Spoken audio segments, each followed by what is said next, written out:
Well, good night to all of you. How are you doing? It's a good Wednesday. I know in Georgetown and I think in other parts of Guyana, we experienced heavy rainfall for most of the day. And, we always say to our folks, you need to be a little careful on the road. You need to be careful on the road. But some persons are still not adhering to that kind and having that exercising that kind of caution on the road. So we would have had a couple of accidents today. But I know some of them are not too serious. I think they would have been two serious ones where they were injuries, serious injuries. But folks, look, let's be careful on the roadways. And so I want to say good night to all those who are watching us. I know we have MP Sherwin Holder on, we have MP Nima Flubes on, we have our folks from Barbados who are watching us, we have our folks from Switzerland who are watching us, our folks from North America. Look, all across the Caribbean and the entire Guyana is watching us. And we're happy that you are here joining us on this episode of Advancing the Cause. I'm not sure why my operator has me there on Nation Watch. It's not Nation Watch. We're on Advancing the Cause. And tonight we're going to be doing show proof. That's the topic for our discussion tonight, show proof. But before we go any further, I want to bring my co-host on so that we can go smoothly into what we're talking about tonight.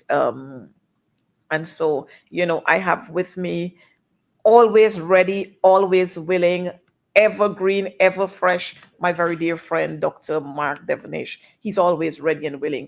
And you know what I like about this young man is that at this time, it's right now, it's 6:43 in Guyana. When he comes on, he's going to tell you what time it is at his end. And this kind of dedication is what we want. This kind of commitment is what we want. And this is saying to us that here is it, we have a young man who's not going to be jumping ship to go anywhere.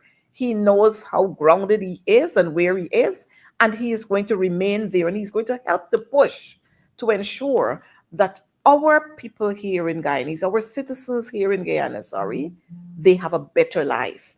As a medical practitioner who was born and bred right here, he had to leave the shores of Guyana. Operator, could you bring on Dr. Devonish for us?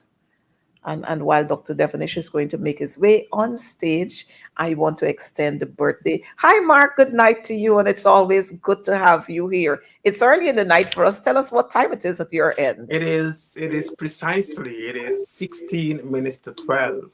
So it's very early over Wow. here also. It's very early for me. I'm the kind of person that goes to bed very late and wakes up very, very late. So I'm not particularly perturbed about the time.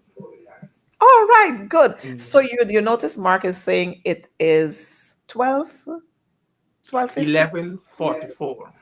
11:44 it is at his end there. And like I said to you, Mark is always committed to the task of being here to share with us. And like I said to you, tonight we are going to be talking about, we're going to be showing proof tonight, because that's the big words around show proof, show proof. So everything is going to be even more factual that we're going to be talking about tonight. But before we go further, I want to extend birthday wishes to quite a lot of our folks who celebrated birthdays from last Wednesday to this Wednesday, and who's going to be celebrating birthdays tomorrow.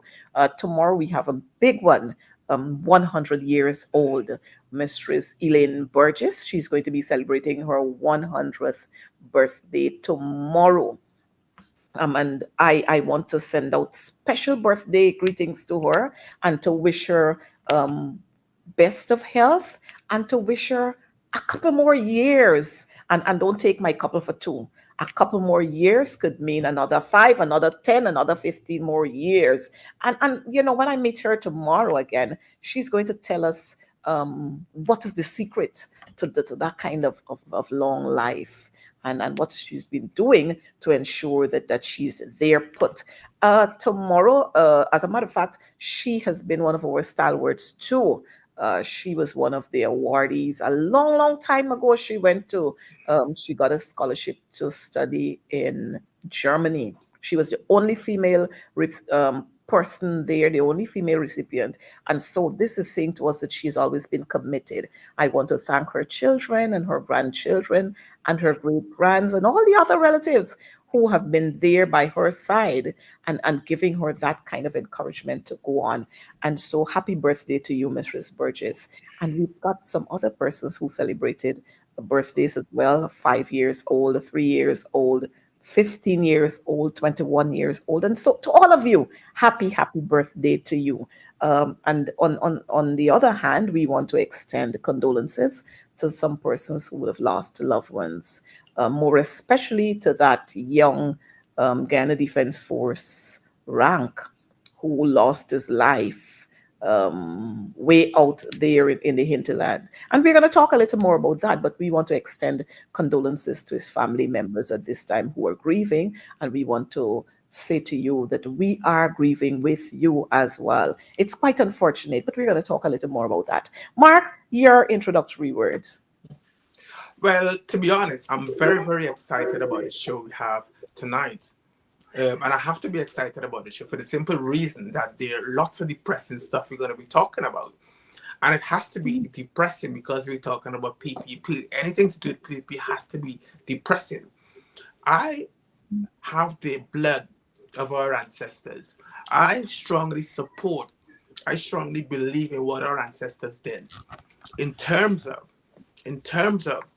I'm going back way back to the 15th and 16th century in terms of slavery, when we were brought here on those ships, when we were shipped here out of Africa to be brought into the Americas and into the Caribbean. Our ancestors stood strong, stood very, very strong. And if I recollect correctly, they did not jump ship, because I've realized of recent there are lots of people who are jumping ship. But what they fail to realize is that they're jumping onto a sinking ship. And it's only time before PP completely sinks. It's only time before we have to send the rescuers and the deep sea divers to bring the PPP sunken boat up. So I'm very, very confident of our APNU WPA winning the election. Absolutely confident about that. And you can rest assured, unlike the others, I wouldn't actually jump ship because I have the blood of my ancestors. Well, Mark, it's quite reassuring to hear you speak like that. And I know for sure that many of our folks are reassured. Quite a lot of the young people who are watching us, they are reassured when they hear you speak like that. Because when they look around and they hear all of these big talks about who's endorsing and who not endorsing, and they see the other script coming out there.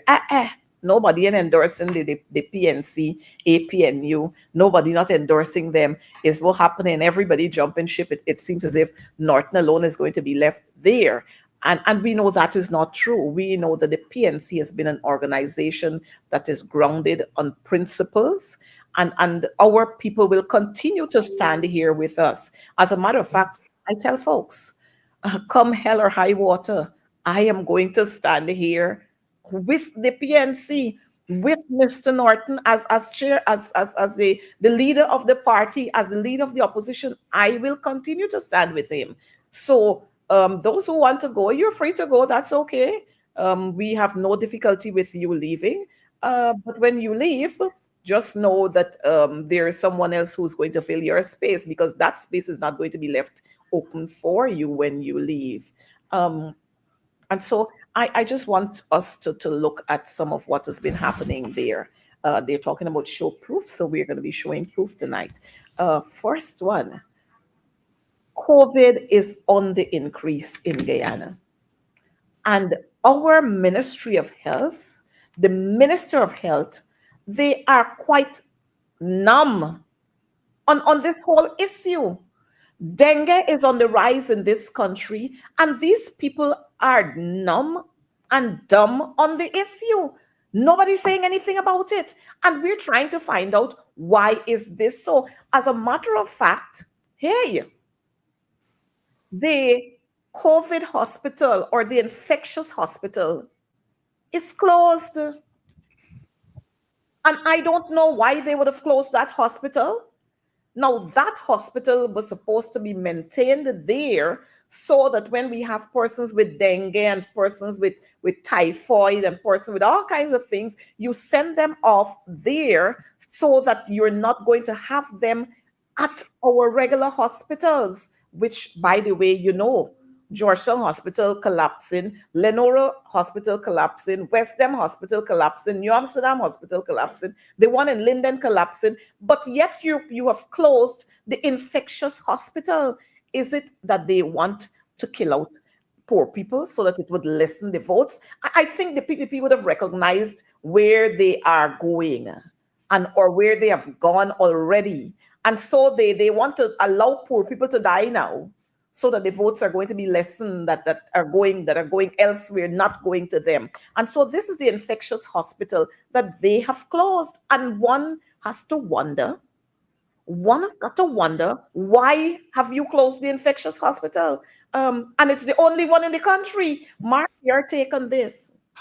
I am completely surprised at that action because when APNU AFC opened the infectious disease hospital under the reign of David Granger, the whole idea, the whole concept of the hospital was to have a hospital that would be there to take care of infectious disease.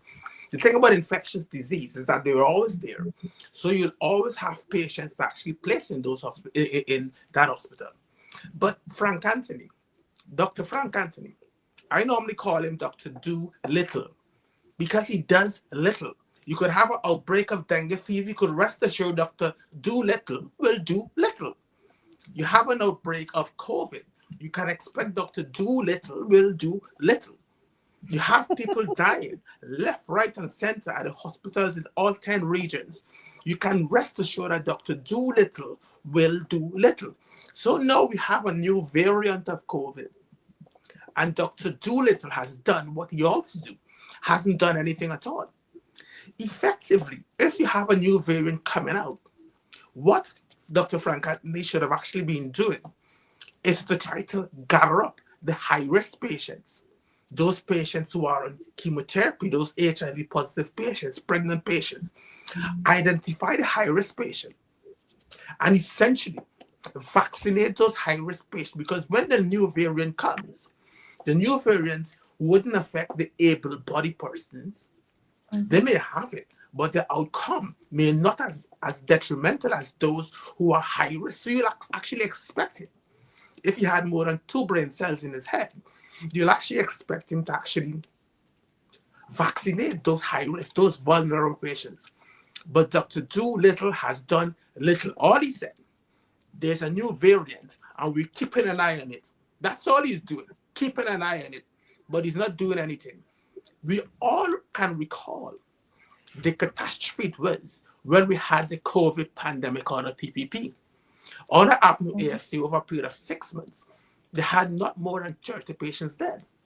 But on the PPP, we had over 1,300 patients dying. And that is all down to the fact that they totally mismanaged COVID. And you would have wanted to believe that they would have learned from it. We all remember the fiasco of Sputnik V, where they had a Middle Eastern middleman to get the vaccines for us at 10 times the cost. And that is a total disaster. And the reason why PP were in that position is because Dr. Doolittle was doing little. While the pharmaceutical companies were producing the vaccines and the wise leaders of the world were procuring these vaccines as they're being developed, PPP under Dr. Frank Anthony was doing little, just sat back. So when the vaccines came out and the pharmaceutical companies said, we will give these vaccines to those who ordered in advance, Dr. Doolittle had us in a predicament where we had no proper vaccine. And that's why they were forced to go and get Sputnik V, which was not WHO approved. So you'll expect after the disaster, after the catastrophe of COVID, you don't expect them to learn. And now that we have a new variant, you will expect them to do things differently. But as I've said before, Dr. Doolittle is Dr. Doolittle. He wouldn't do anything at all as it regards to this potential outbreak. And as we speak here about what's happening in Guyana, I recognize that COVID is on the rise in the US as well. And the folks there are putting systems in place. I'm sure it's touching at your end and Yeah. so many other ends. And the thing is, people are moving all the time in and out of Guyana. Persons are coming from Canada, they're coming from the US, they're coming from Brazil, they're coming from Venezuela, they're coming from other parts in the Caribbean.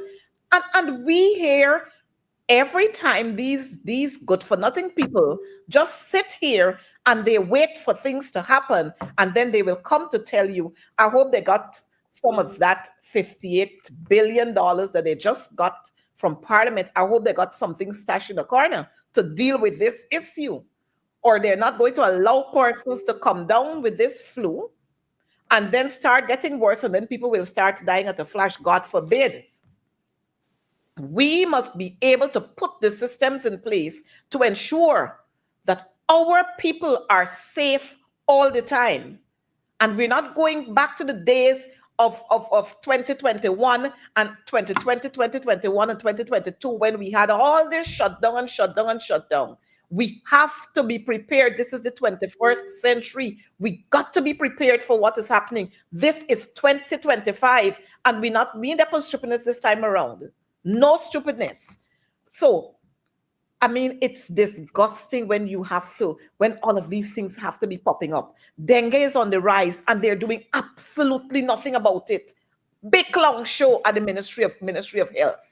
Big long show. But you know what? They want to put on fancy tie and fancy jacket, and then they go out there to talk to this person and they're meeting that person and making themselves look important. When in actual fact, they don't have the interest of the Guyanese people at heart. But I know outside of our 5:30 meetings have now gone to 4:30 meeting. You notice he was out of the fish wharf. 4:30 meeting, he have it with the fishing folk. I mean, September 1st got Airfront doing it.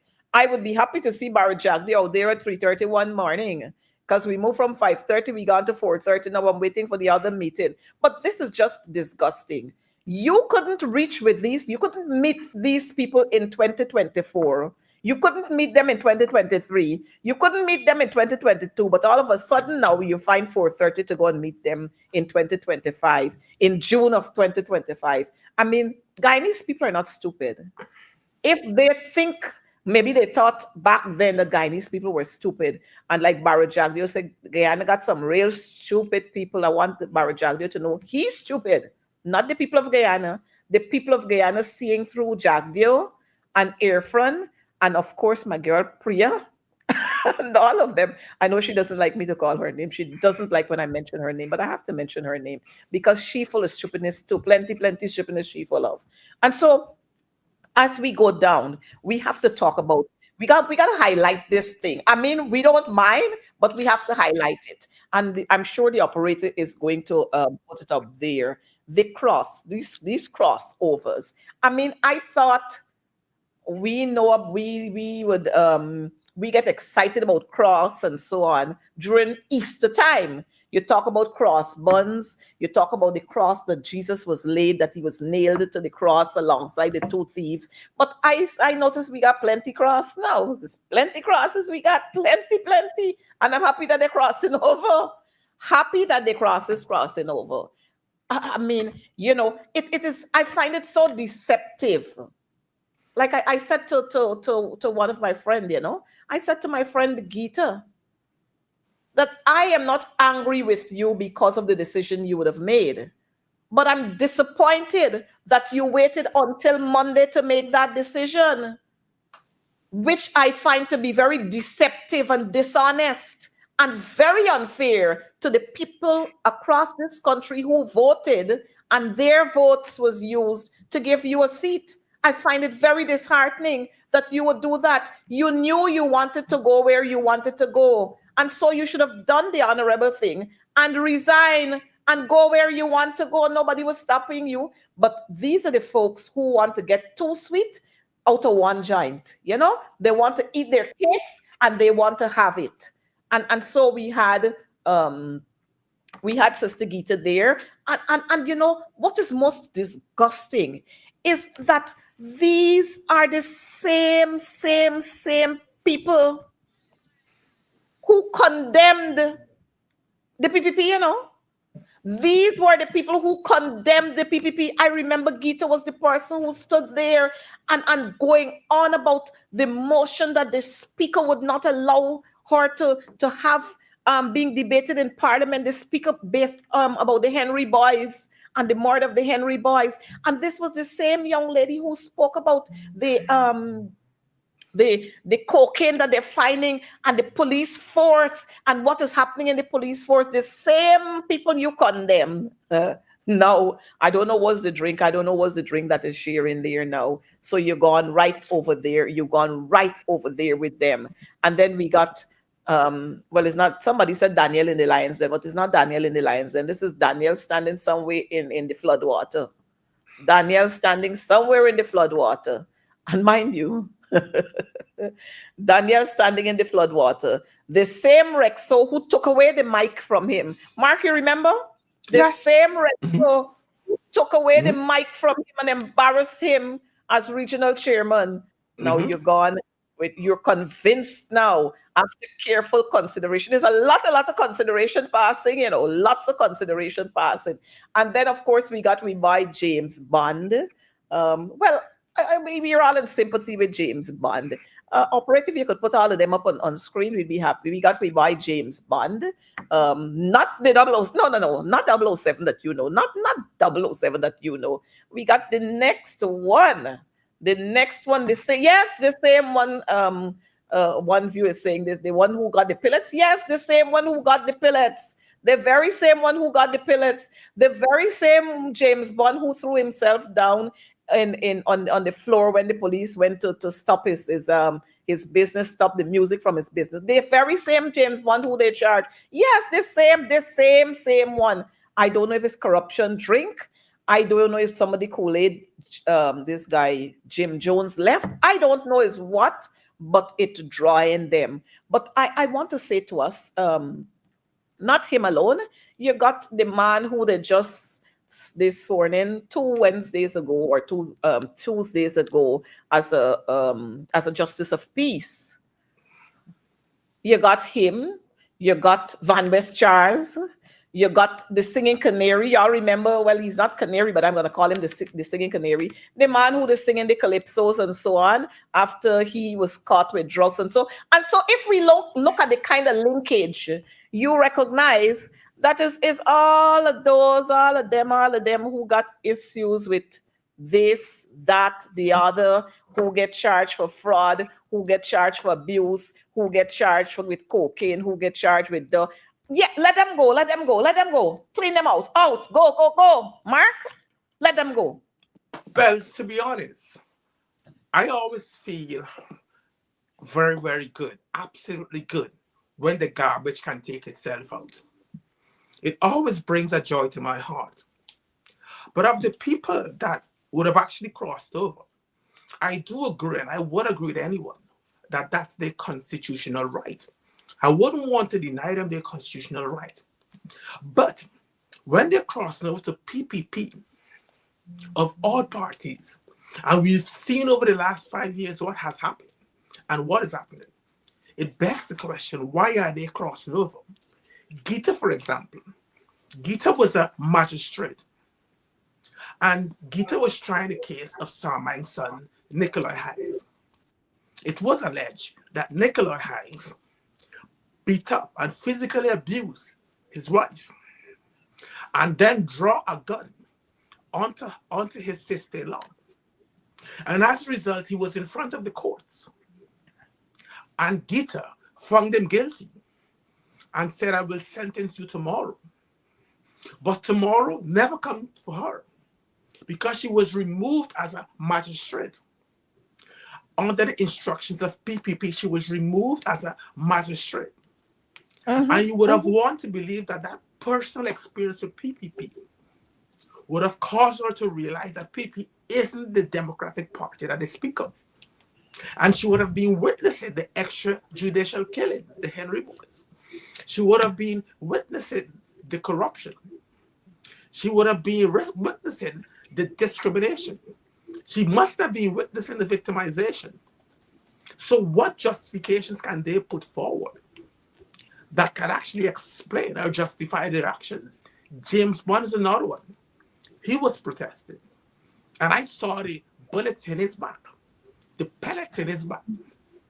And he went on his Facebook and he was pronouncing that PP is the worst party ever. The most party, worst party ever, the most corrupt party ever. The most party that would victimize people. And to see, he would have witnessed all that Gita has witnessed. And all they would have actually witnessed it. But then they would completely disregard it to go and join PPP. And I would say it's always great when the garbage take itself out. Because you don't want those kind of people. Opportunistic is the word that comes to mind. You don't want those kind of people around you when you're going to form a government. Because it's better they go now than they hang around. And then we have not one, not two, not three, not four, but 5 charadasses. We clearly don't want that. Let them go if they want to go. Let them go. But I would want to see. I remember, for example, there was this young man, I can't remember his name. He had owned the German restaurant that produces soup, that makes soup. And he went and he joined PPP. And he stood up in all great pomposity and saying, show me the evidence. And the evidence was in front of him. And then the PPP lost the election in 2015. And he took it upon himself to say PPP should accept the results. They kicked him out immediately. They kicked him out. So if those who are going across believe that they can do the same things that they were doing in PNC, they will see democracy PPP style. They're going to be kicked out and they're going to be victimized. So I wish them all the best of luck. I wish them all absolutely the best of luck. But you know what I find, Mark? There's a saying that says, he who stands for nothing will fall for anything. He who stands for nothing will fall for anything. And you're seeing that. And it's amazing that these were the very people who condemned all those corrupt practices. But now you're engaged in the same corrupt practice. You've gone over to the same corrupt practice. How do you condemn a government? I know that the operator is looking for some of those videos, the one with James Bond when he was shot, and the one with Gita when they almost stripped her when she had that little flash there in Parliament and so on, and Danielle with the mic being taken away from him. The operator is trying to get those to put them up on screen for us. But the thing is, how do you condemn the government? And then later on, you're going to endorse the same government. Huh? You condemn the leadership style of that government, but the same government you going out there, and you know the thing is that you cannot be a leader. That is called betrayal. You can't be a leader doing those things. Now these were the people who you fought against, but now you're shaking hands with them and you're tipping your glass with them, and you call that what, progress or something you call that. You fought these people, you fought against them maligning people, publicly shaming people, but yet, you know, after you've been charged and victimized and so on, you gone and endorse the same people. I mean, is some soup you're drinking something?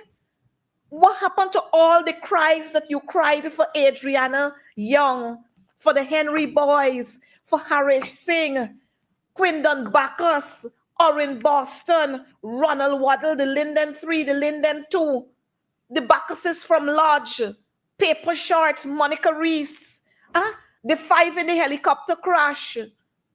What about the residents from Hillfoot and Mucker and Caneview in Mucker, Sarah Johanan Success? What happened to all of those cries that you were crying? What? It was just a drama? It was just a play on the cultural center stage? I mean, oh, Jesus. Sometimes you try to figure out. But like our viewers are saying, money talk. Money talk. It's about the bag. And it's about the bag. And if it's about the bag, then you can't lead people. You can't lead people if it's all about you. You can't lead. If you're a leader, you have to come last. And Mark, you would know that as a medical professional, you know that regardless of what, you could be as hungry as wherever. You got a Mhm. patient there who needs your attention, the patient comes first. Exactly. Exactly. Because you have to have conviction. You have to be a conviction leader. You have to believe in something. And once you establish what you believe in, as Martin Luther King said, he who hasn't found anything worth dying for isn't worth living.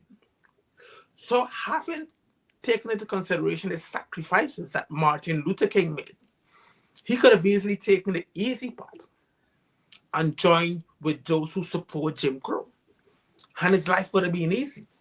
But because of his conviction and him being a conviction leader, he stood up and he said, I will fight, I will fight, I will fight for my people, regardless of how difficult it will get for me.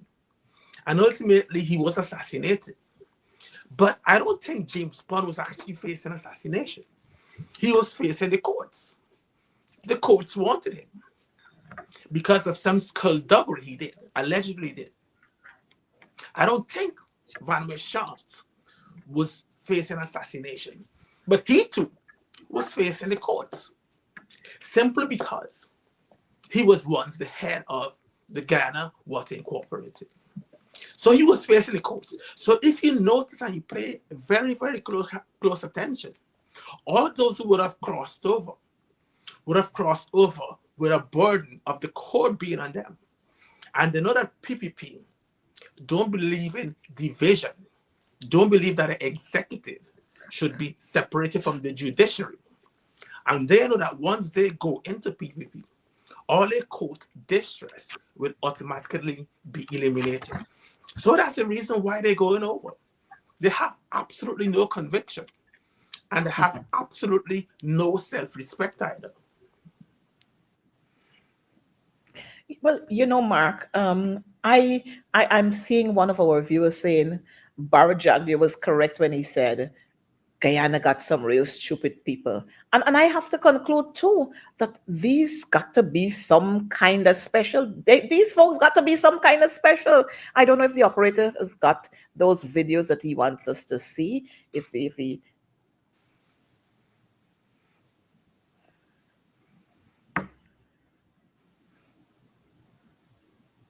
But I must ask Ms. Catherine Hughes to make some brief remarks. I know I put you on the spot now. Very brief remark before we go on to the other speakers. Thank you very much, Ms. You hand me the mic now. Sir, I'm not chairing this meeting. Sir. I am the chairman of this meeting. Excuse me. I am the chairman of this meeting. Excuse me. I am the chairman of this meeting. I don't know it again. Very disrespectful. Very disrespectful. Excuse me, Ario, you gotta know your position. Something is wrong. Minister, this is how we're going to do. There is a program, and it is not on the program. The chairman of the No. and that what you're seeing there, viewers, and we're showing proof, show proof. We're showing the proof. That happened when we were having, I think it was an independence rally before independence at the Regional Democratic Council office there at Triumph in Region 4.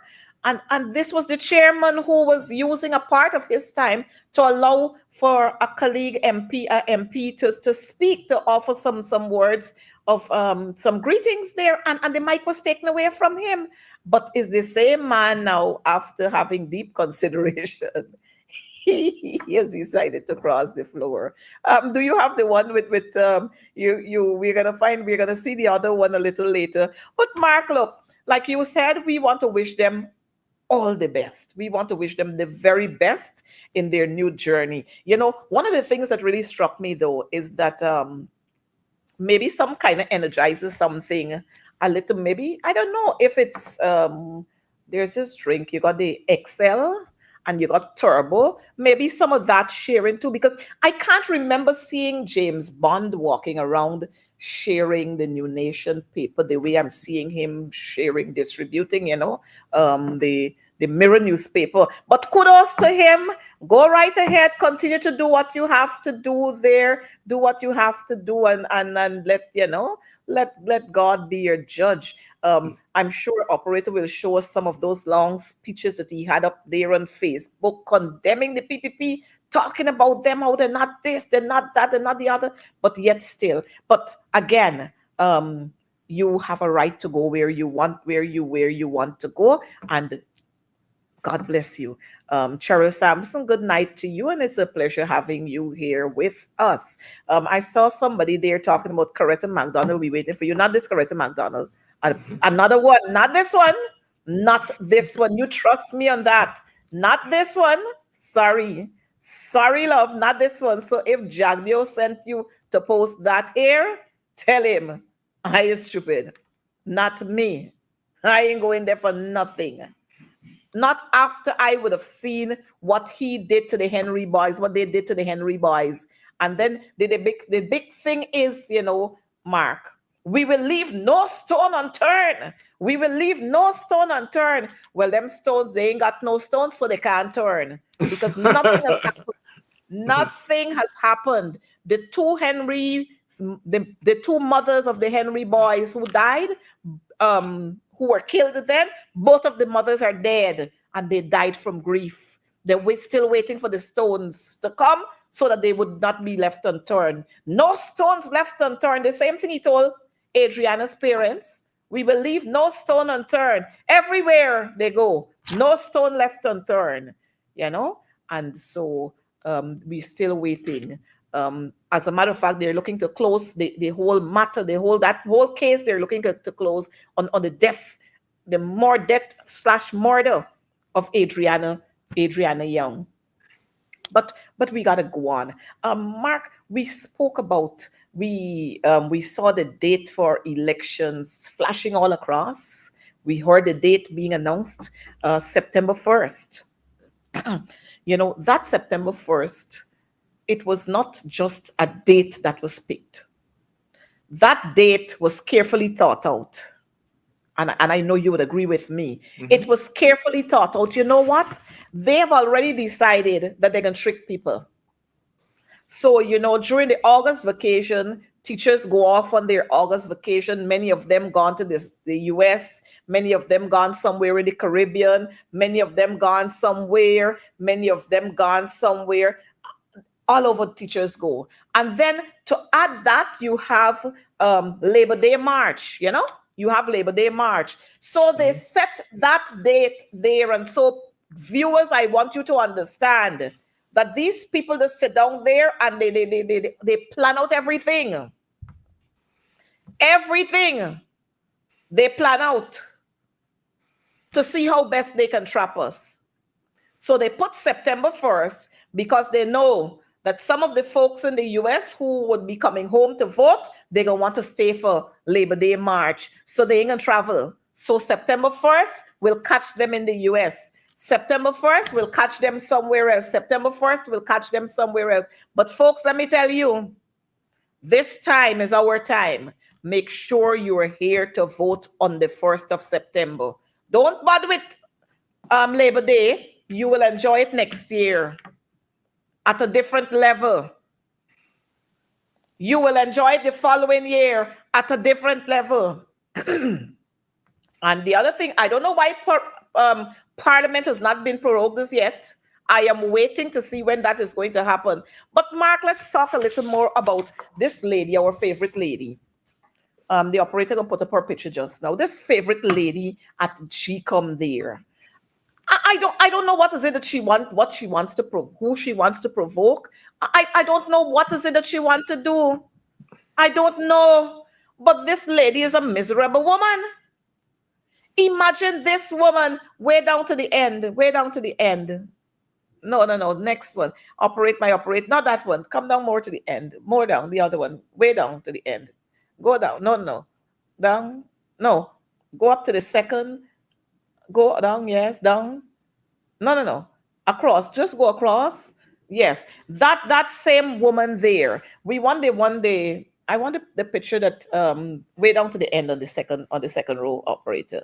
Yes, this woman decided that she isn't going to speak to her commissioners. She's not going to have any discussion with them, no discussion with them whatsoever. She isn't going to have. But she decided that she spoke to, and you see, she's telling them, I spoke to the CEO, and the CEO said it was okay. So I call the president and I tell him it's okay. I mean, GCOM is an autonomous body. And it means that you must have conversations with your commissioners. It's not just you and the CEO deciding that this is the date that y'all want. Or maybe a friend called her and said, put this date. And she just coming around like she would normally do, you know. She always coming around with something to sugarcoat what actually happened.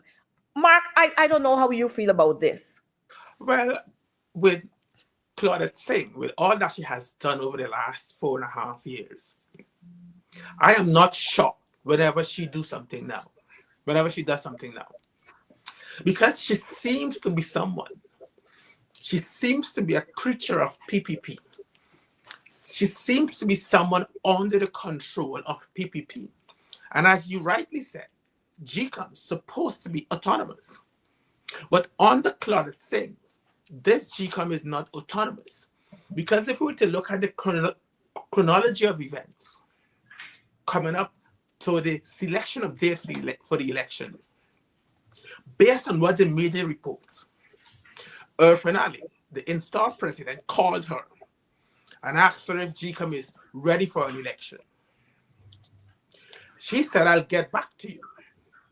I need to go and speak to my CEO. She went and she spoke with the CEO, who gave her a timeline that she subsequently shared with Irfan Ali.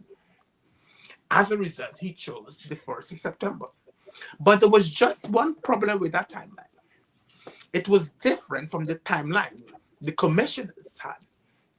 And the reality is, the commissioners are the ones who have to sit down and vote and discuss readiness for the election. But Claudette Singh took that completely out of their hands because she is a creature of PPP. But Claudette Singh seemed to have a very short memory because when she vitiated the 1997 election, Jack Deere was very angry with her. Jack Deere refused to make her a appeal court judge, refused to put her as Supreme Court judge. As a matter of fact, Jack Deere refused herself. So she wasn't senior counsel. It's under David Granger. She was made senior counsel. So despite all that she would have had experience under PPP and Jack Deere, despite all of that, how they victimized her in her career, how they stymied her career, despite all of that, and despite the fact that she lives in Ghana and she's seeing all the atrocities of PPP, she would allow PPP to completely control her. And that's a complete shame. Because she boasts, and she said, there's no amount of oil or gold in the world that could buy her integrity. But her integrity hasn't been bought by oil or gold. Her integrity has been bought by something promised to her from PPP. And that is what she's working towards. And she doesn't give a damn what we say. Well, Mark, you know, I know that she tricked us then, but she ain't tricking us this time around. I remember in 2020, I was there at the convention center, at the Arthur Chung Convention Center. In the height of COVID, I was there. I was in a booth there. I was there when the recount happened. I was there when Claudette Singh made that announcement. We will not be counting these votes that are not present, that don't have the accompanying documents, the statutory documents there. We are not going to count those votes. And the next day, that woman swing and made another announcement that those votes are going to be counted. And don't talk, those were thousands of votes. It ain't gonna happen this time. Let me let her know that. And let me let Jagyo know that. And all of them know that it's not going to happen this time. Not this time, because Guyanese people ain't stupid. It's not going to happen this time. But as we move on, Mark, we've got to talk a little more about this thing. This show proof business. Operator, show us proof, please. We need some proof. We had Airfront there. We got, I mean, I tried to run away from it, but we got to talk about it. You got Airfront there, and Airfront challenging this whole issue with Azruddin Mohammed and this luxury car. Look, we got and Airfront is saying, show proof. Jaglio tells him to show proof. As a matter of fact, here we are. Here we are, folks. Show proof. Here we are. We're showing the proof. You want proof? We're showing proof. Look, Chief, I can send the operator. You want to pull it up a little more? So we show the folks proof. Let's show them the proof. Show proof. So this is Airfront Ali. And we have here Airfront Ali and Azruddin speaking. And you see September 30th, October 6th, October 17th. And the young man, we got a kind of bartering going on here. If I pay $50 million, Juti would Stacia fight me down? Miss Call. Then, Chief, whenever you talk to Robeson, please remind him about this stuff for us. Many thanks. There's a lot of conversations happening here, Chief, I sent to register the Lamborghini today at license office, and Stacia told them not to register it until he gives instruction. Chief, Stacia stressed me and the old man out over the last 5 years and suck all the blood out of us when the PNC was in power. First time I ever hear that Commissioner General got to know when registering a vehicle. And look the answer here, man. Show proof. Mark will be dealt with. Okay, Chief, thanks. And you still and this man had all this conversation with this boy, and then still saying, show proof. These people for real, Mark? They're not for real. I'm a bit obsessed. I'm obsessed Operator, do with you a have show. Mark, just give me a minute. Operator, do you have a picture of the Lamborghini so we could show that? We want to see that. Show proof. Mark, you can continue. Yeah, I'm a bit obsessed with regards to crime and investigation. This crime and investigation show. Because ever so often you hear of someone committing a horrible crime. Someone probably being a serial killer, for example. And the FBI has nothing on the person, has no evidence. So the FBI will sit down among themselves and say, let's draw up a profile of what this criminal would look like. And they would say things like, he's likely to be a white male. He's likely to have dropped out of high school. Oh, that's a Lamborghini. He is likely to have a strong dislike for women. He's likely to have abused animals in the past. And they would drop this profile. And lo and behold, when they find this criminal, they would have that same profile that was described by the FBI. So I thought to myself, how can we draw up a profile of our politicians to establish or determine which ones will become corrupt, which ones will steal? And automatically I thought of, it's likely that they would have had 19 criminal charges. It's likely that they would have been indulged or involved in academic corruption, having false degrees from the Eiffel University, likely to have. It's likely that they would have built a mansion within months of going into office. It is very, very likely that a person be arrogant. And the profile that I've just described is Irfan Ali. So I'm completely surprised when people are surprised to hear that he would have been involved in the fraud in the state. How can you be surprised with that? When we have his profile in front of us, his profile we all know. When we all know he had 19 criminal charges. When we all know he was involved in academic fraud. When we all know, as housing minister for a couple of months, he built a mansion with swimming pool.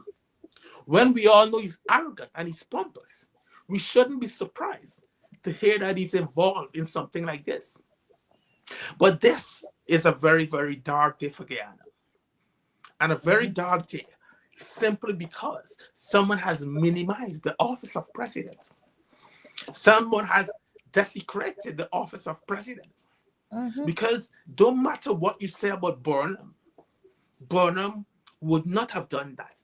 Those accusations could never be placed on Burnham. Exactly. Don't matter what you say of David Granger. You could rest assured such an accusation would not have fallen under David Granger. As a matter of fact, the very Mohammed said when PNC in power, they were giving them a rundown because PNC was absolutely serious about taxes, and the businessmen paying the right amount of tax. And that's why the Private Sector Commission doesn't like PNC, didn't like APNU AFC and wanted them out. Because they know with PP in power, PP has dirty hands and they'll be involved in dirty things. So Irfan Ali is as guilty as charged.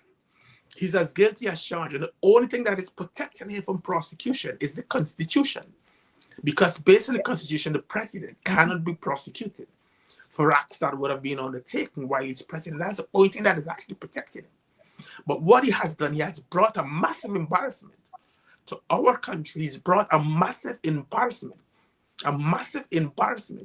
not only to our country, to the Caribbean as a whole. Because as a Caribbean, we lumped as one. And everybody will always remember Irfan Ali, the one who defrauded the state with 19 criminal charges. They may remember that he's from Guyana, but most people don't remember Guyana, but they definitely remember that he's from the Caribbean, and which is a crying shame, an absolute shame. Well, you know, Mark, the thing is, they present themselves like angels. But I want our viewers to understand that we have GRA, there's a Commissioner General. Why did the president have to get involved? If you want to be involved in everything, then don't have anybody appointed there at GRA. You do everything. Now, the president, Irfan Ali keeps going around all the time. Oh, he didn't present the true value. Oh, he didn't give us the thing. He didn't do this. He didn't do that. We don't care about that. Did you assist? Yes or no? Simple. Were you involved in assisting him? Yes or no? Don't go around and tell us all kind of foolishness. We don't want to hear that. Why did you get involved? And look at the thing now. I think we have a video there that we're gonna play with you just now. You're coming to tell us that the man is dishonest. You are even more dishonest. Because the young man was saying that he's willing to pay $50 million. You tell him to pay $25 million. And after 4 years, you're coming now to say, because the man decide now that he's running for president, you're coming to do all kind of foolishness. You're pulling up this, you're pulling up that. He defrauded the government. You are part and parcel of it. So don't tell us nothing else.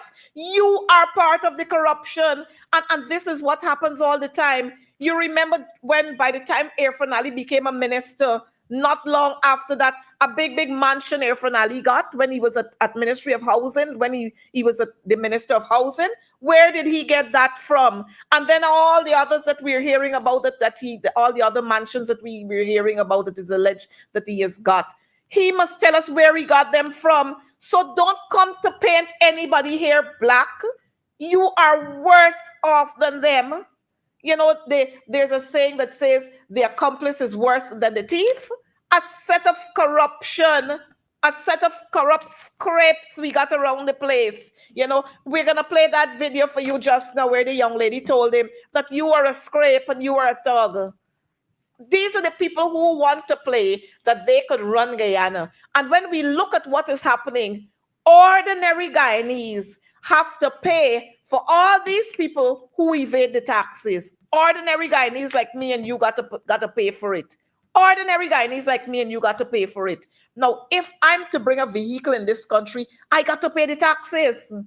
I got to pay the taxes. I can't call anybody. And their friend said, oh, Everybody got his number. His number is widespread. People got his number. No, everybody ain't got your number. Everybody don't have your number. You know who you give your number to. And they're the people who would call you. And even if everybody got your number, you're going to answer everybody when they call you. You're not going to respond to their messages when they send you the messages. So don't come here to tell us that. But we understand the game. It's elections time and you want to play goody-goody. But we ain't buying it. We're not falling for that. We are not buying that today. We ain't falling for it. Don't come here. Don't come to tell us that kind of nonsense. Go and ask for forgiveness. You go and ask for forgiveness. Go out there and ask for forgiveness. Tell us the truth. Did you help or did you not help? Yes or no? I ain't concerned which university you went to. It's a simple question. Yes or no? Did you help or did you not help? Don't tell people nonsense. The man dishonest. The man this. He didn't give you the right invoice. You are the president. You're stupid. You're pagly.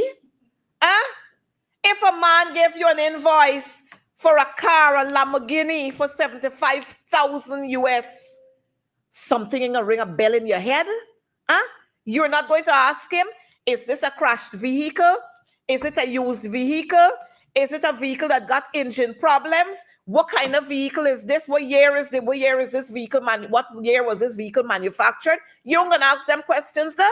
Hey, friend, look, get to hell. Huh? Get to hell. Ali is nothing more than a dishonest and dishonorable person. I have proof where Irfan Ali facilitated and assisted with the clearance of the Lamborghini. Which before I bought this Lamborghini, I called Jack Dio and said I want to meet with you. He said, come now to the convention center. That is in August, September. I told him I want to purchase a Lamborghini. He said, go to Irfan and talk to Irfan. That is what he told me. I met with him at the convention center. Well, show proof. Tonight is a big night. Show proof. We got the proof right there. If I can make a quick point, Coretta. The evidence is there that Irfan Ali must have been aware of how much this guy paid for this vehicle. Because Satya was giving him a rundown. And he told Irfan Ali that he was giving him a rundown. So the logical question that Irfan Ali should have actually asked him, why this man is giving you a rundown? So he never asked that question. So he must have been aware of the fact that the man paid 75,000. And even if he wasn't aware of the fact, as someone who I assume has more than 2 brain cells in his head, he must have realized that no Lamborghini could cost 75,000 US. Absolutely none.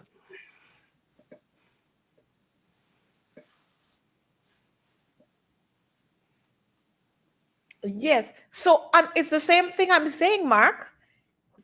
Irfan Ali was part and parcel of the whole deal. But now that the thing jump out, they want to make somebody else the scapegoat. I'm waiting for here if they can tackle and throw one of the customs officer under the bus, because they like to do that.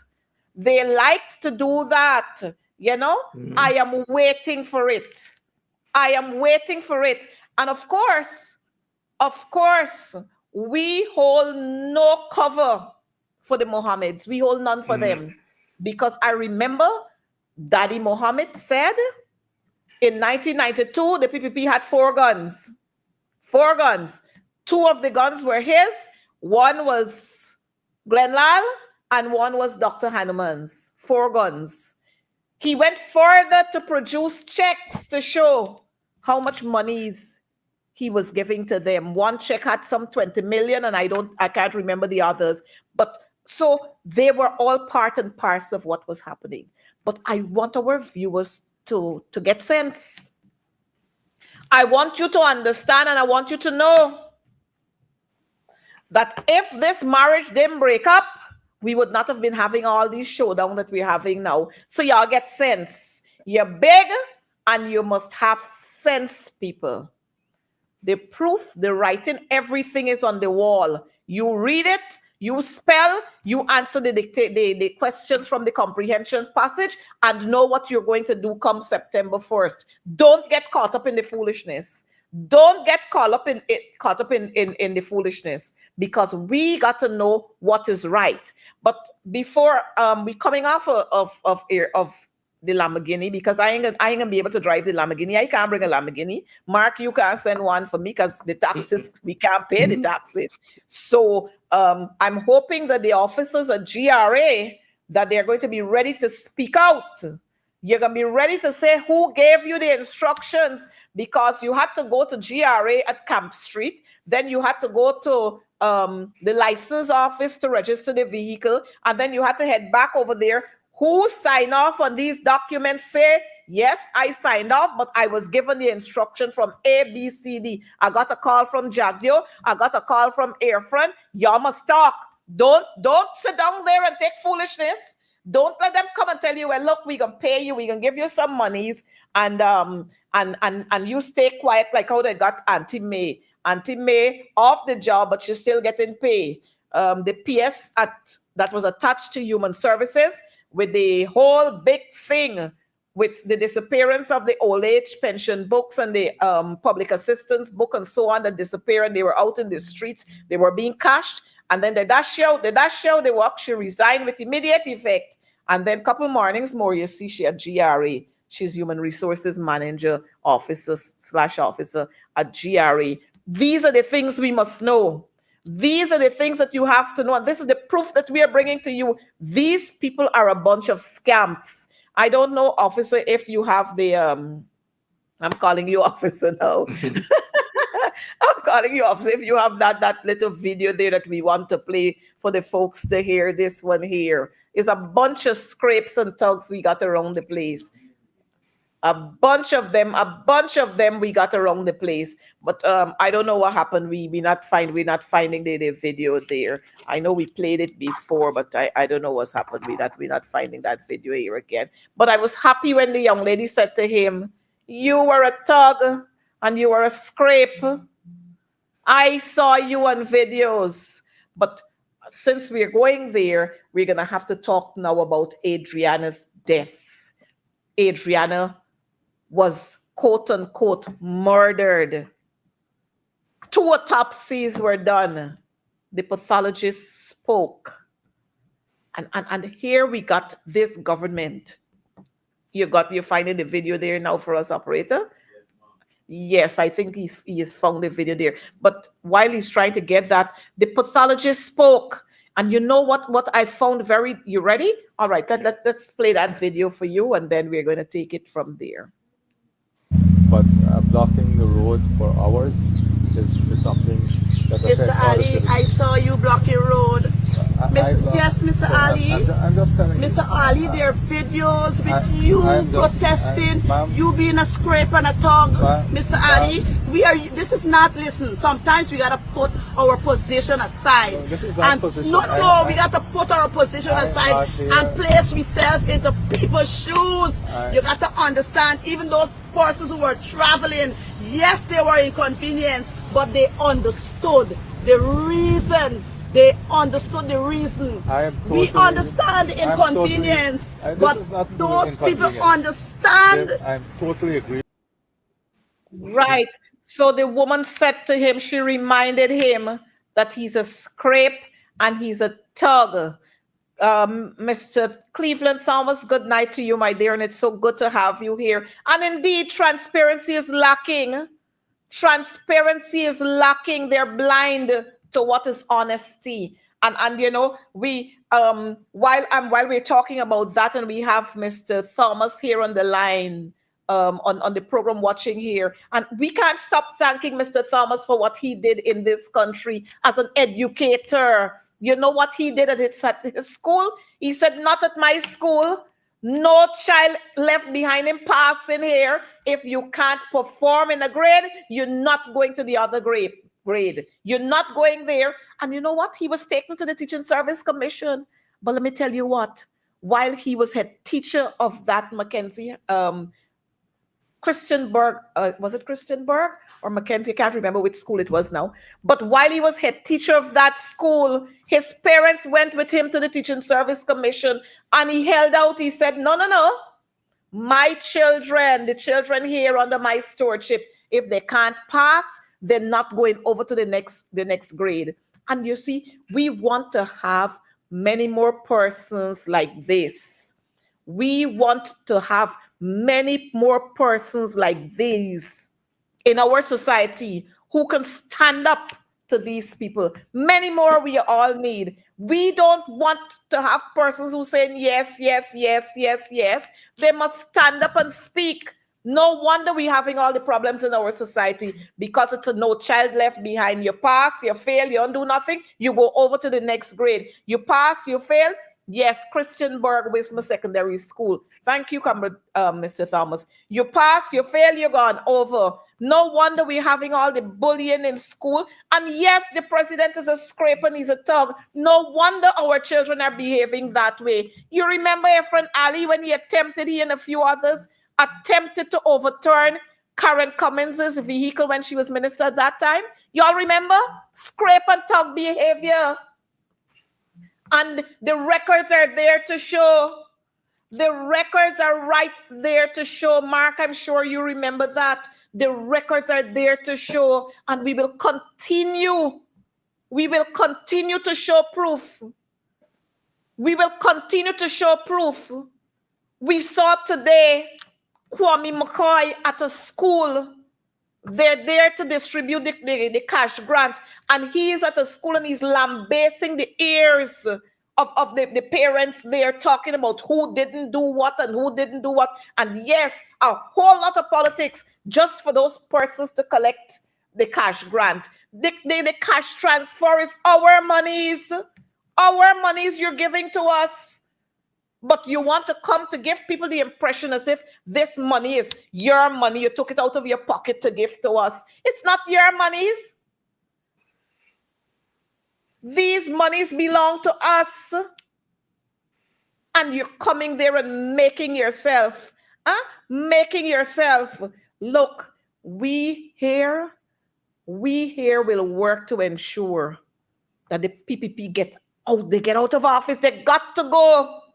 They got to go. Operative, you're ready with that one? We're going to show that one. Another, look, the scrape.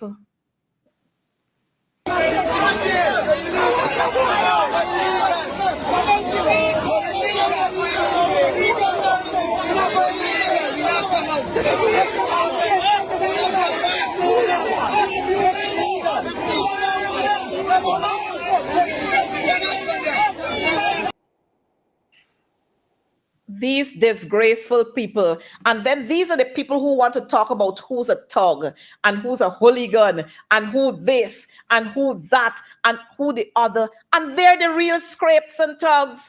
They are the real scrapes and thugs, and we will always remind them. You have never seen LFS Burnham in those kinds of attitude being displayed. Never see Desmond Hoyt like that. You could never see President Granger, former President Granger, behave like that. But who you see behaving like that? Barra Jagdeo, Efren Ali, the one who talk about strip and slap, the dildo man, dildo/rape man, is a bunch of scamps. Priya Manik Chan, you forget when she went to and she cussed out the US ambassador at her house, Mark? You remember that? Yes. Then she went to New Amsterdam and told the teachers off at a meeting there. We don't forget those things. We're not going to forget those things. We must, and those are the things that we will remind you about. They're nasty, they stink, and they're dirty, and we will remind them about it. You notice our children, we got a whole lot of bullying in this school. They get it from Priya Manik Chand. All the bullying traits that we are seeing in our schools, they got it from Priya Manik Chand, because you know what she decided? That hairstyle doesn't mean anything. So we have our girls going with long braids way past the behind to school. You know, hairstyle doesn't mean anything. The boys coming with all kind of things in their head. Hairstyle didn't mean anything. Huh? And then when she's ready, she speak to people anyhow. Yes, Christopher Chichester, a bunch of hooligans. That's who they are. When Barajag, you're ready, he called people from one low life to the other. No wonder we having our children behaving the way they behave in school. And then when the children bully other children, Priya Manikchan jump up early morning and she gone to people's homes, gone to the children's homes to behave as if she's so sympathetic about what is happening to them. And she's the one who causing it. She and some of the officers that she got there as education officers, bullying the teachers, bullying parents, bullying this person. We got to get all of them out. All of them out. Mark, you know, the education sector in shambles. Under the PPP, since they took over in 94 to 2015, we can't get past 25 and 30% passes in math and English. You remember that? Huh? Mm-hmm. We can't get past that.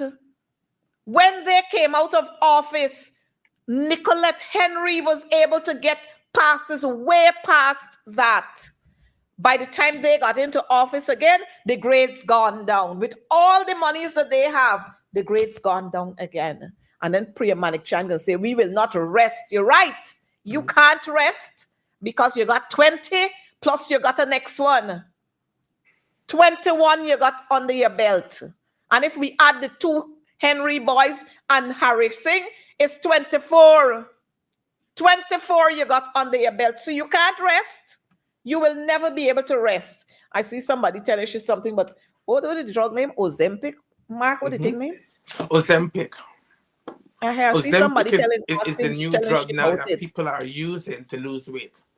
Mm-hmm. I see somebody telling you, girl, stop, don't use so much, take your time. Mm-hmm. I guess you take an example from Irfan Ali's wife, who occupies the office of First Lady, because she herself is on Ozempic. If you notice, she has dwindled from an elephant down to a skeleton. And she herself has disparaged the office of the First Lady, because I could recall when David Granger was the president and when Sandra Granger was First Lady, those offices had decorum. Those officers had respect. Mm-hmm. And when you deal with them, you feel a need to show respect. But I could remember this woman that they have as First Lady, Indira Ali or some Ali of some sort, having a party on a ship and lifting up her right leg and whining on another girl. Yep. What kind of First Lady behavior is that? Mm-hmm. You may argue that she's in her 30s, she's allowed to party, she's allowed to do things, but she's a First Lady. She occupies the office of the First Lady. That should mean something to her. There are lots of First Lady out here in the world who are in their 30s, who you wouldn't find them backballing. You wouldn't find them lifting up their leg and whining. You wouldn't find them drinking rum out of a glass. You wouldn't find them doing those sort of things. And as a result, Irfan Ali has disparaged the office of the president from his actions. And she has disparaged the office from the First Lady from her actions. I remember I was a boy, a little boy then, when Lyndon Forbes Sampson Burnham was alive. And I could remember Viola Burnham. That lady was a lady of class. That lady was someone that didn't demand respect, but earned respect from her actions. Mm-hmm. Yes. And as a result, we as a people saw her as a mother of the land, someone that we can respect. This woman that they have occupying the office of First Lady presently, who respects her? I certainly don't. And I certainly wouldn't ever respect her because she hasn't respected the office of the First Lady. So how can I respect her? It's disgusting. And, like some of our viewers are saying, you can't buy class.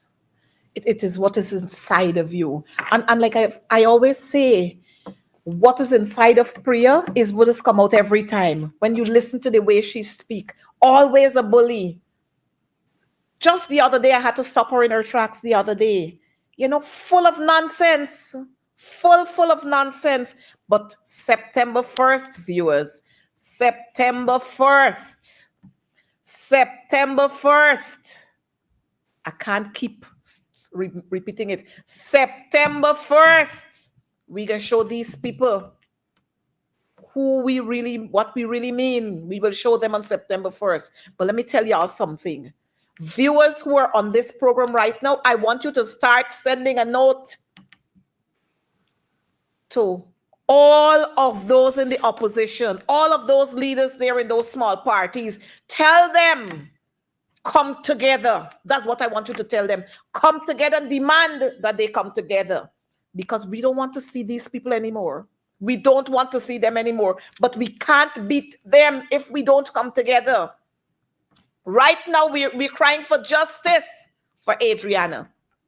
I just can't begin to imagine how Adriana's family members, her father and her mother and her brother and her sister and grandparent, how they are feeling at this time. We can't begin to imagine. And then you want to tell the people stupidness. You want to tell the people nonsense. We have to continue to cry. As a matter of fact, we have a little poster that we're going to show you. We're going to be making noise for Adriana. We have to make noise. This one must not go down like that.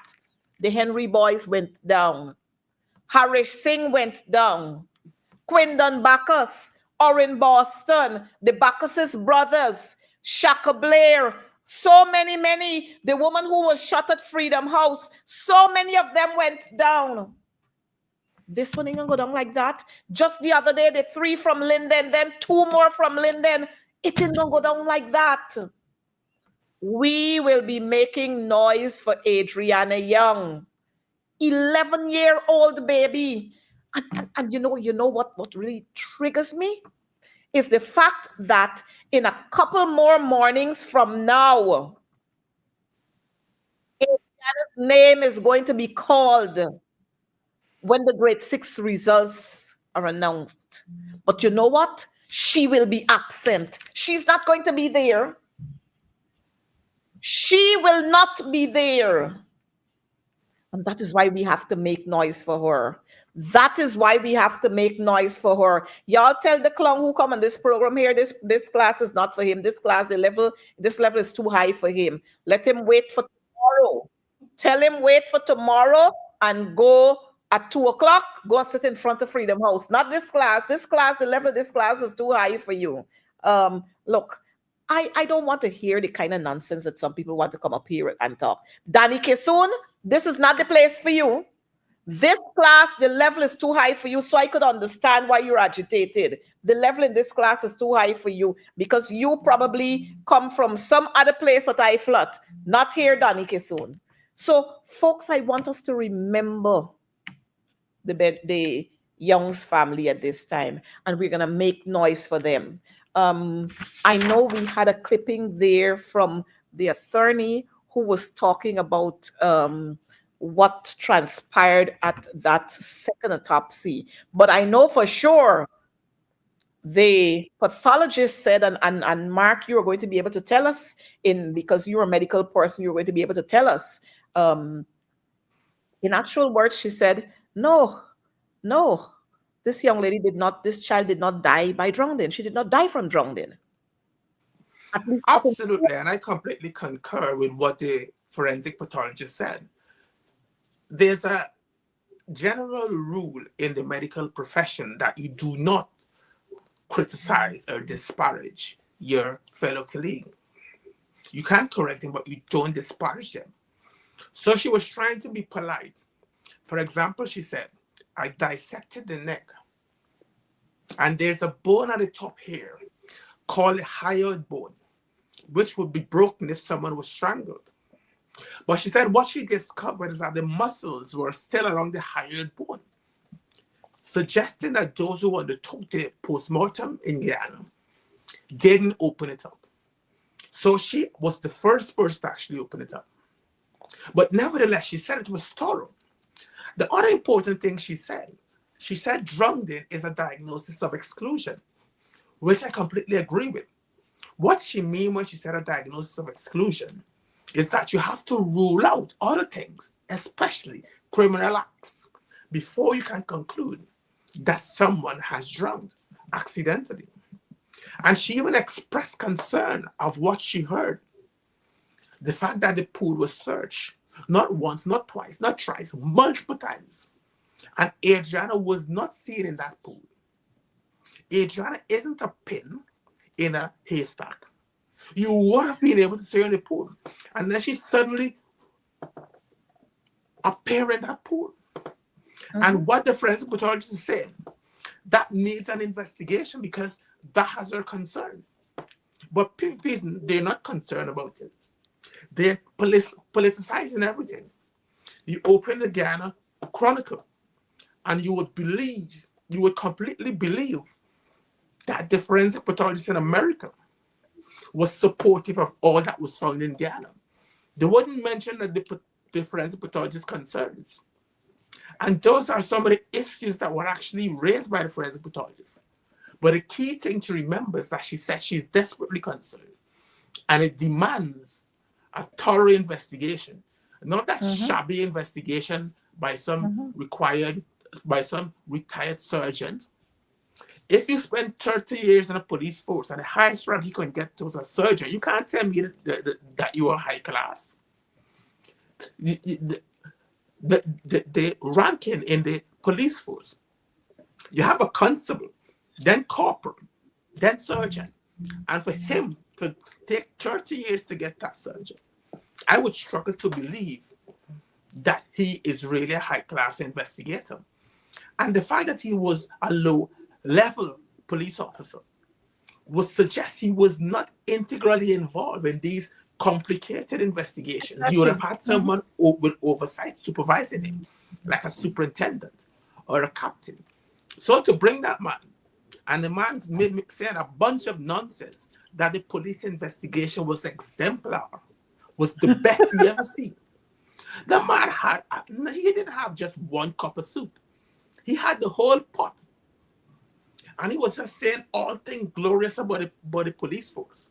Well, we know for a fact what he's saying is in total contradiction with our experience, because he's not mentioning the fact that the police misrepresented what happened by saying that Adriana left the hotel in a Toyota RAV. He's not mentioning the fact that the police did not secure the crime area when Adriana was found. He's not mentioning the fact that the police did not search all the rooms in the hotel as they should have. So the police cannot be described as exemplar. I don't know what he's talking. He was probably drunk on some XM. Mark, you know, what I found really, really disgusting is that Roxanne is saying he had 2 pots of soup. What I found disgusting is that we heard nothing, absolutely nothing from this investigator, whoever he be.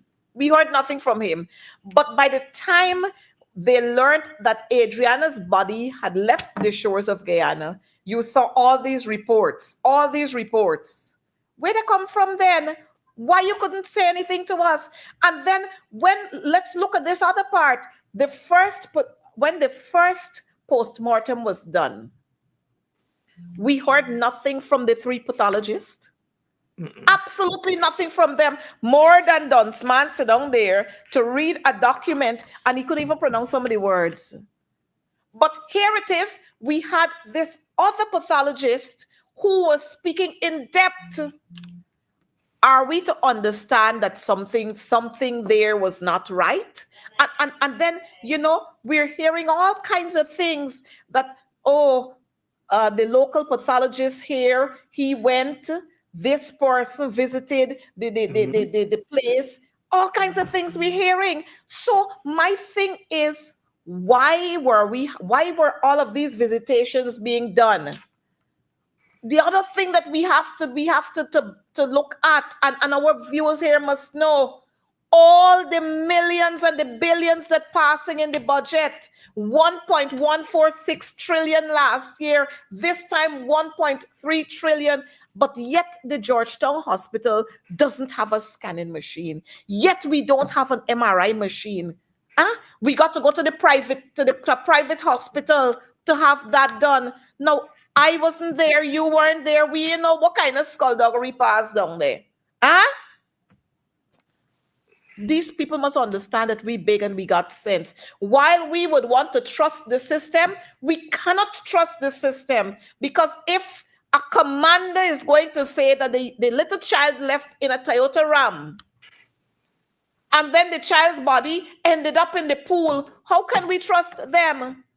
How can we trust you when you were preventing the people from going in there to search? How can we trust you? Huh? How can we trust you when we see a police officer from his knee down wet, the pants wet? How can we trust you? How can we trust you when we see you walking up a stairway, down a stairway, and then we saw fire coming from a room? How can we trust you? Huh? This was supposed to have been identified now as a crime scene, and you were supposed to lock off this area. How can we trust you when you are doing that? Huh? How can we trust you when you failed our child? But here it is, you're protecting the murderers. You're gone with the police, with police vehicle and other unmarked vehicle to drive around the community with this same man to look for chairs in the community, to search people's place for chairs. Look, sometimes you can't say the things you want to say here. But if I were those persons, the amount of lashes I'd drop in on he and them police officers when they come to my yard to say, but you come looking for chairs? Huh? A child's life has been snuffed out and you come in here looking for chairs? As a matter of fact, the residents in that community in Tushan should see that no building be erected there again. Or any building you're putting up there is a monument that says Adriana Young. Nothing else. These people are ridiculous.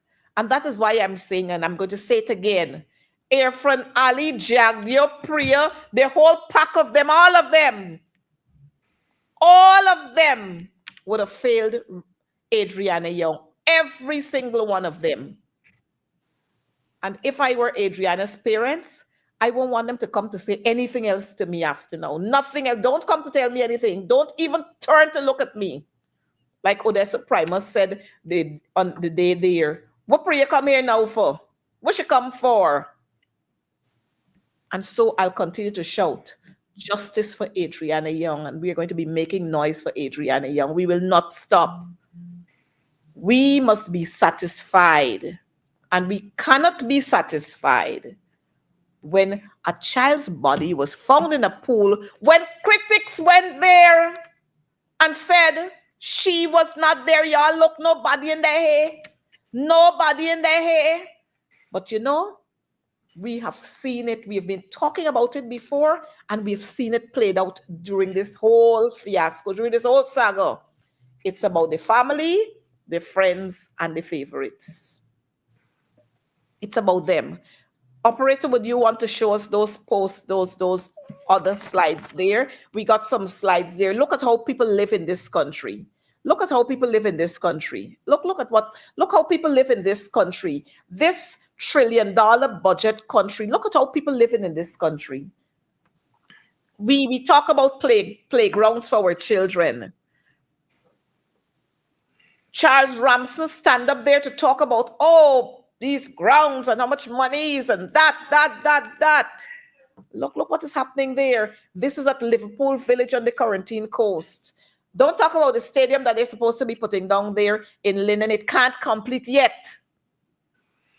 All these grounds, look at the condition of them. I wonder where is Charles Ramsey? But he want to give the administrator at the place there. School of Art? Guyana School of Arts. He want to give the administrator a hard time. He want to talk to the man, get people to talk to the man anyhow and to dismiss the man. And look what is happening here. Look what is happening here. Let's run them. Let's run them if we could. This is Liverpool. This is what is happening there. We got two others. We got two on the East Coast. This is what is happening there. The PPP don't care about the people of this country. They don't care about the people. Let's look at what's happening in Region 1 with the road. The road there in Region 1. I'm not sure where it is. The road in Region 1. The road in Region 1, if you see what the people have to go through, if you see what they have to drive on to go to Region 9, to go to Lefem, if you see what they got to drive on. And these people talking about how much they care. We have, if we show you what is, you'll see just now facts.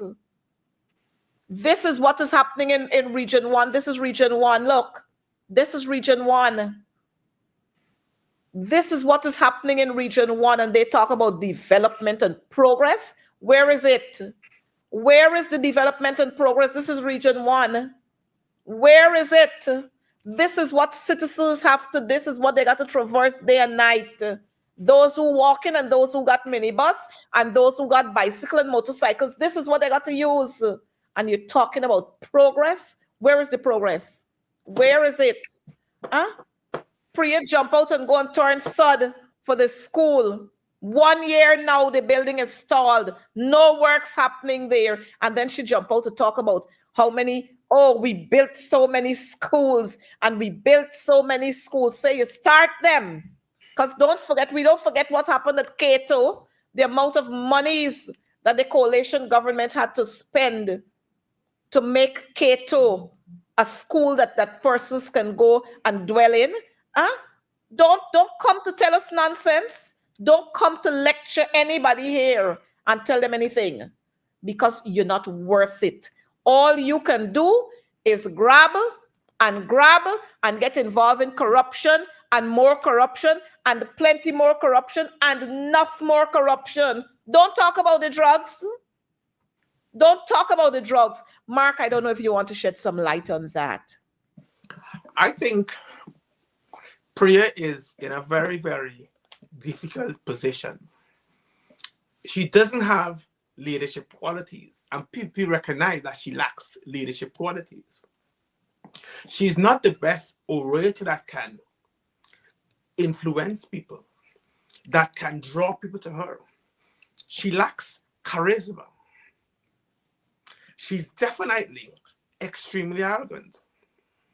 The only thing that Priya has that is going for her is her mouth. But unfortunately, what comes out of her mouth should not be disseminated in public. What comes out of her mouth is just rubbish. It's just garbage. And people recognize that this is a person that can mouth up a lot.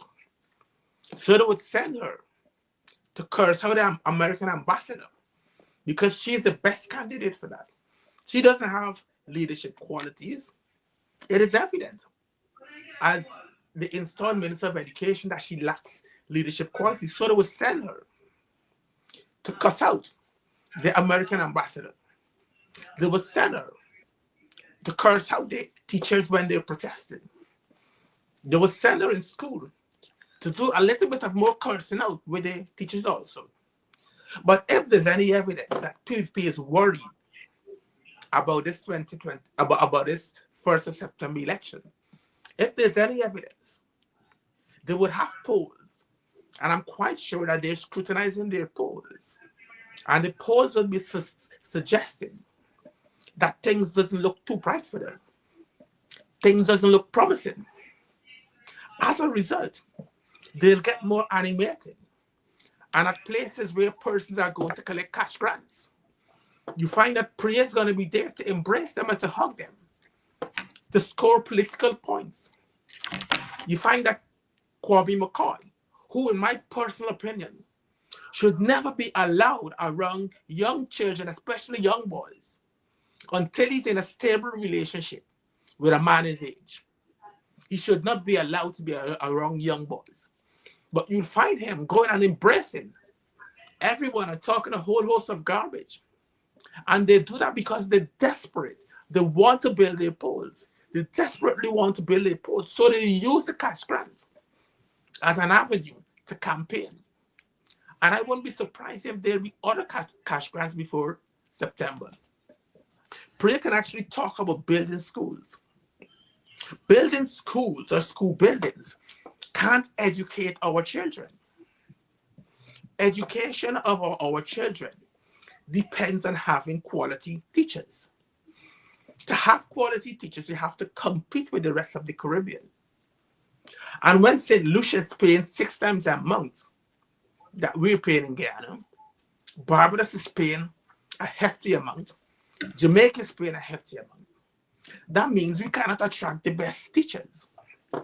And the teachers that we have would be migrating. As a result, our children's performances would be substandard. And that's what people fail to recognize. That building school for political points wouldn't actually get them and get us anywhere, get our education system anywhere. They have to start by first investing in our educators, giving them a livable wage, giving them that 37.5% that they were asking for. As a matter of fact, even giving them 50% as PPP promised.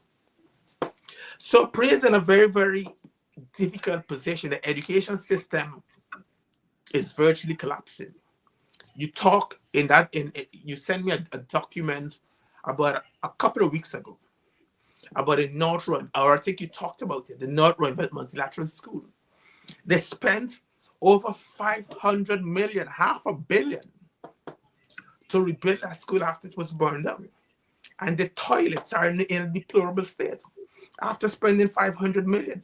The roofs are leaking after spending 500 million. And all of that evidence that Priyam Manikchan, who sits at the helm of the education sector, doesn't know what she's about, and she lacks leadership qualities. So I'm not completely surprised when you hear her talking and talking and talking and talking. That's all she can do. She's very garrulous. She can continue to talk. But the more she talks, she just exposes herself as a very, very stupid person. Yeah, Mark, I don't want to do it, but I have to do it. I want us to just listen to this voice note. It's a voice note from a parent to teachers and other parents at Harmony Secondary School. Just listen to what this parent has to say. Mind you, we got some very colorful words there. You're going to excuse that. You're going to close your ears when you hear that. But I just want you to listen to this.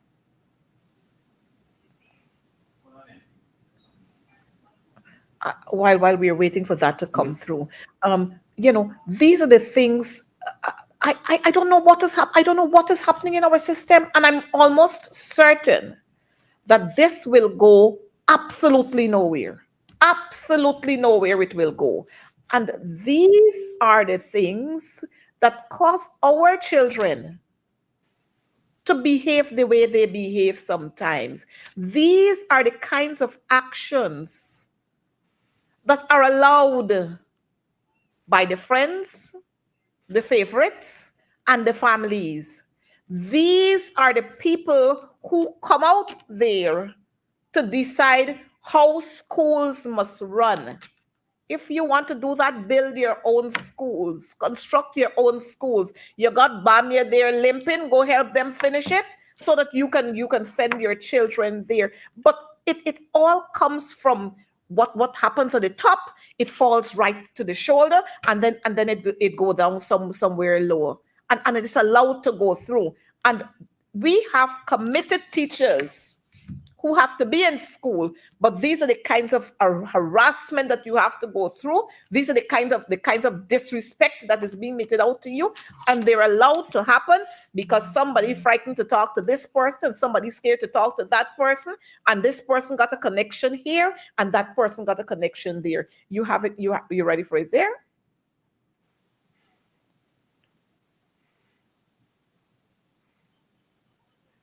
These are the things that are being allowed to happen in our school system. Are we ready for it, operator? Yes. Let's just listen. Just close your ears for some of the parts, but we're gonna get it. And we have to wrap up because I know we've gone over some of our time, and I know that Cheryl is waiting.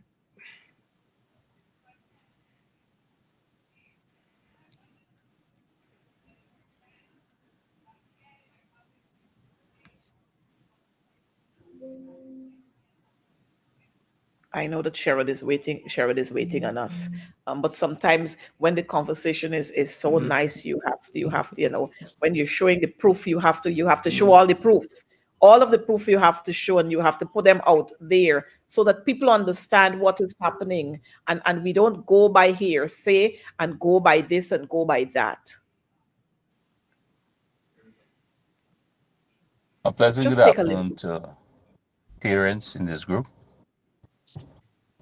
and teachers, head teachers, respectfully, who are in this group as well.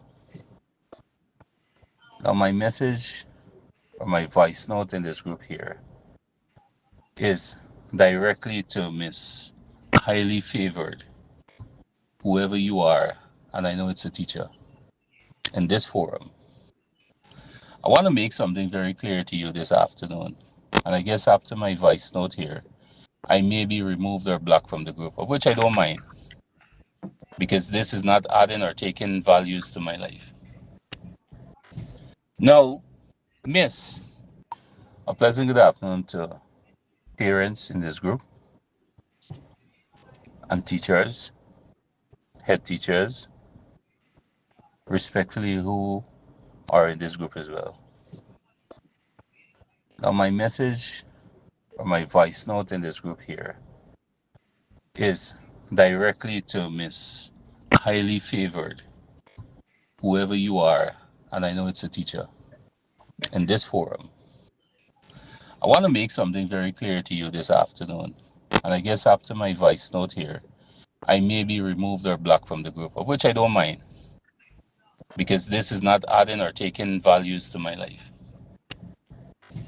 Now, Miss, a child's poor performance at school doesn't solely depends on the parent.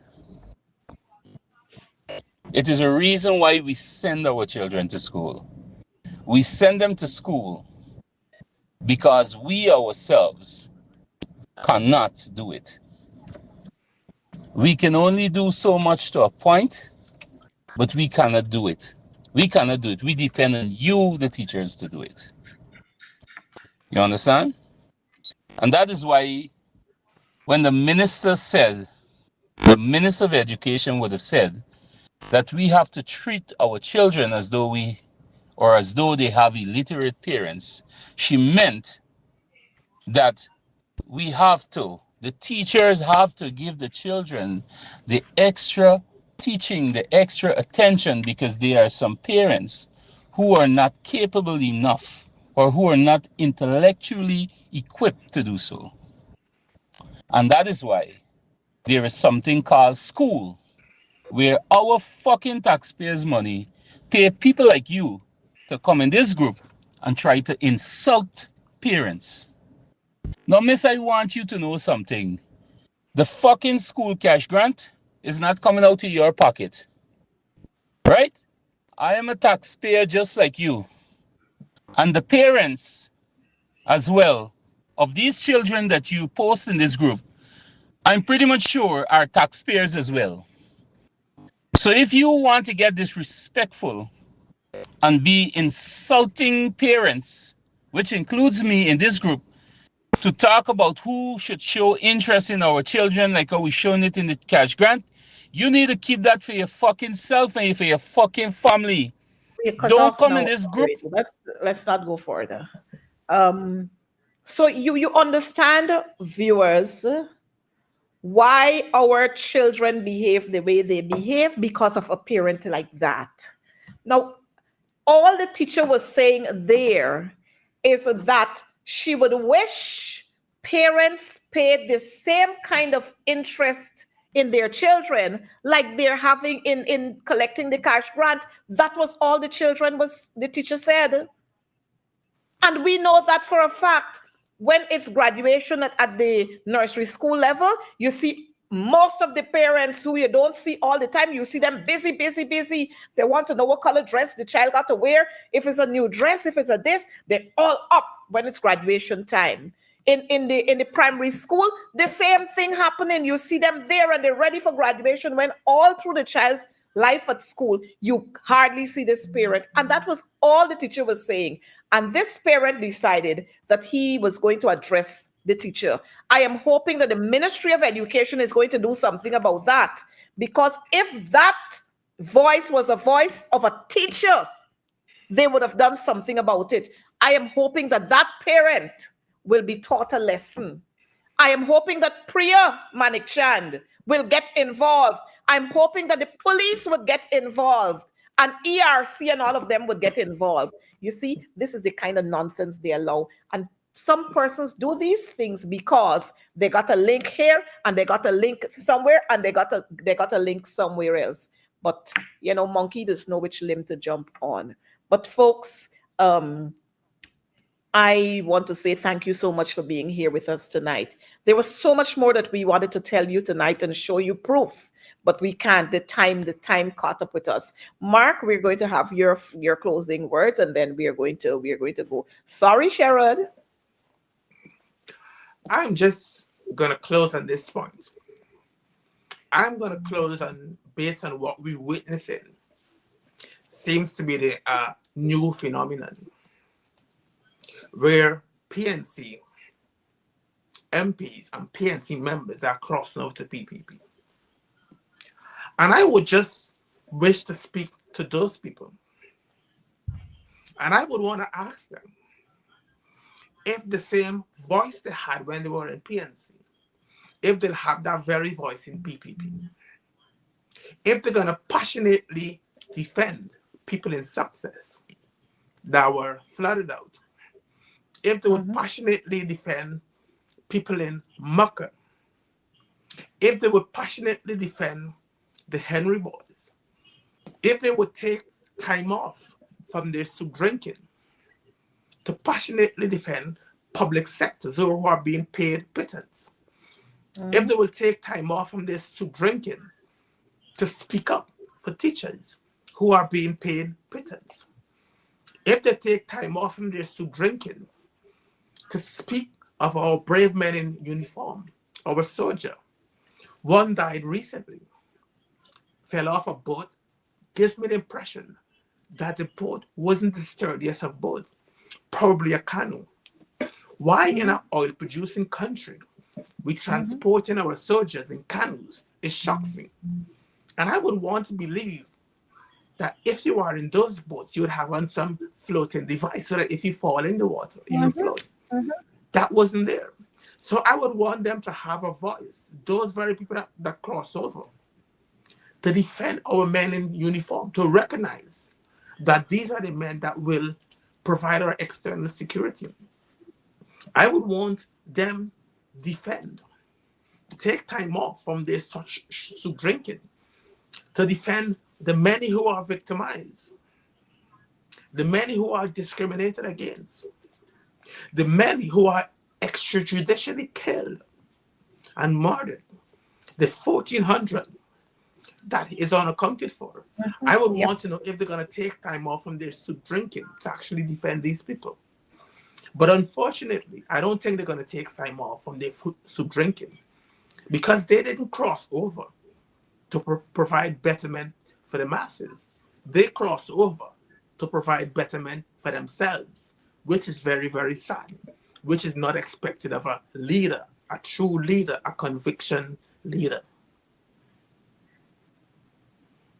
Well, you know, Mark, 2 weeks ago, we spoke about our servicemen, our young boys, our sons, our husbands, our baby fathers who were sitting at the board. And we spoke about that 2 weeks ago. And I said then that they were going to come after me with the statements that I made after when I said, mothers, call your sons, tell them come home, tell them to send in sick leave. And you see, 1 week after, one of our son is now dead. And there are rumors around which is saying that the boy pleaded and he said, I don't know to swim. I can't swim. I don't want to go there. I can't swim.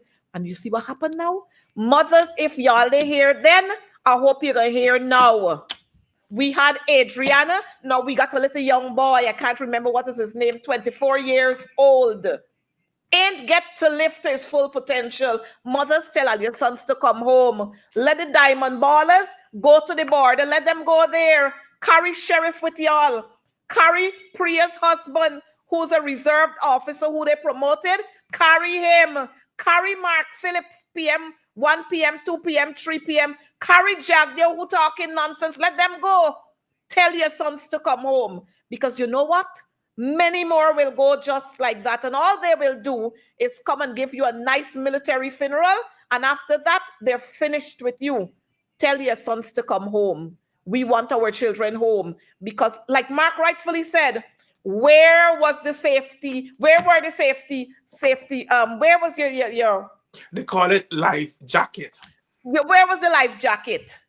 What kind of boat is that you had our sons in? What kind of boat? The other day we learned when the Venezuelans shot at them, that is a canoe. That's what the money is going. Where the money is going? Mark Phillips must tell us where the money is going. Omar Khan must tell us where the money is going. Look, folks, September 1st, come out in your numbers. Come out in your numbers.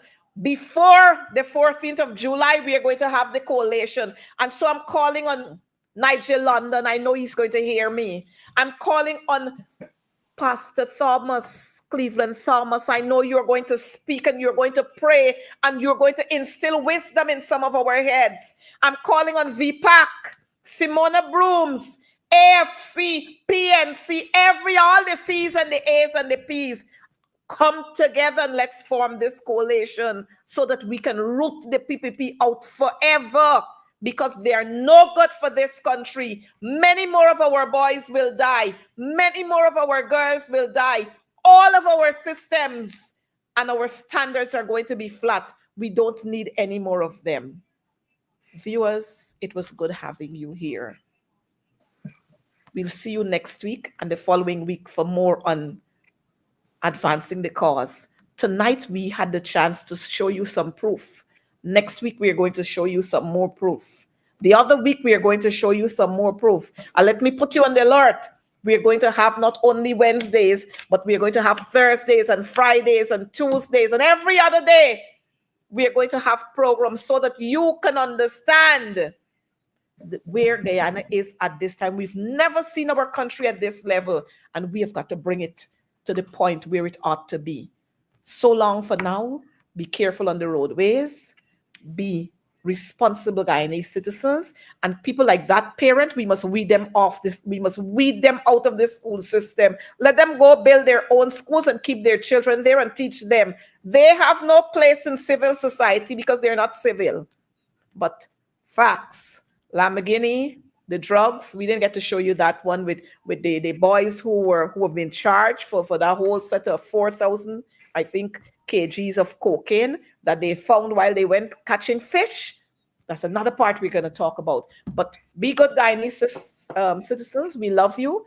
Those in the diaspora, we're going to continue to make noise for Adriana Young. We'll continue to make noise for the Henry boys, or in Boston, and everybody else. We will continue to make noise for them because justice will be served this time. Be good Guyanese citizens. Take care and be well. See you next week.